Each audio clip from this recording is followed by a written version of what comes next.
Open रखने वाली आदत थारी ना छूटनी। ओ पैरियां की तेरो यार कोरड़ी काट के रख है भूतनी। मैं कर लियो घणो ही वेट बालम ले चालो मन साथ में।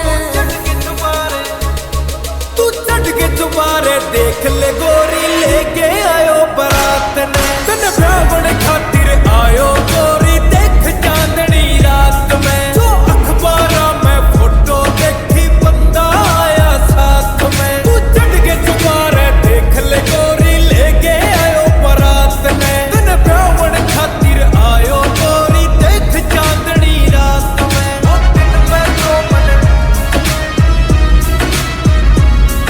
ओ दिन में तो मन।